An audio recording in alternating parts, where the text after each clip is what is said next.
कुछ बड़े लोग हैं, इनके संज्ञान में आ गए 10 साल से। उन्होंने जो ज़मीनें, फैक्ट्रियां या बड़े बड़े भवन या रेजिडेंस के विला या कॉम्प्लेक्स जो बना रखे हैं, उनको उस वक्त की संपत्ति से अलग करने के लिए इन्होंने ये मनमाने तरीके से बिल ला करके अधिकार लेना चाहते हैं कि हम मर्जी है जो वक्फ की जो ज़मीन है उसको दूसरे किसी का स्वामी बना सकते हैं और इसके माध्यम से हिंदू मुस्लिम भी हो जाएगा। तो हमारी राजनीतिक रोटियां भी बीजेपी चाहती है सीख जाएंगी और जिनको ज़मीन देनी है उनको हम ज़मीन दे देंगे।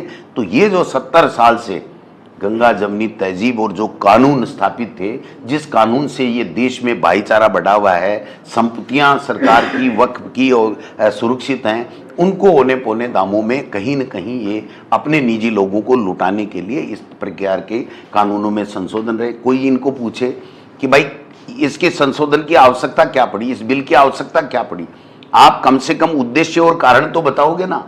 उद्देश्य और कारण यही कुछ भी नहीं है साहब, हमारी संसद को भी कल को वक्फ की संपत्ति घोषित कर देंगे।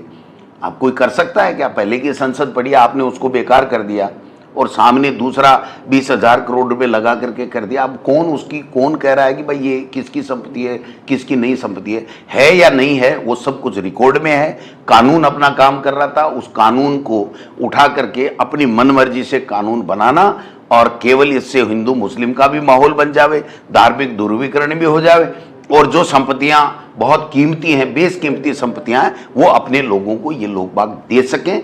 इस तरीके से ये बिल लाने का काम ये लोग बाग करना था। उन्होंने तो कह दिया इस पर्ची ने मेरा सत्यानाश कर दिया, मुझे चुनाव हरा दिया। अब वो पर्ची बदलाने में लगे हुए हैं राजस्थान की।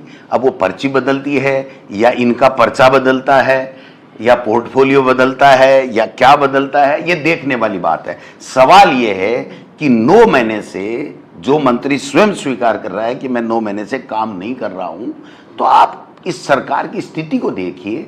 इस डबल इंजन की सरकार के निर्णय क्षमता के ऊपर लोग सवाल उठा रहे हैं। कौन करेगा कौन नहीं करेगा, भाई साहब ये हमारा कोई विषय नहीं है। हमारा विषय है कि जब भारतीय जनता पार्टी की सरकार चुन ली गई लोगों के द्वारा, तो जो जनता के मुद्दे हैं हम उनको पहुंचाएं उन तक। लेकिन ये खुद ही आपस में अंतर कलह में इतने हैं। किरोड़ी लाल जी खुद कह रहे हैं कि इस पर्ची ने गड़बड़ा कर दिया। तो पर्ची कौन है आप खुद समझते हो।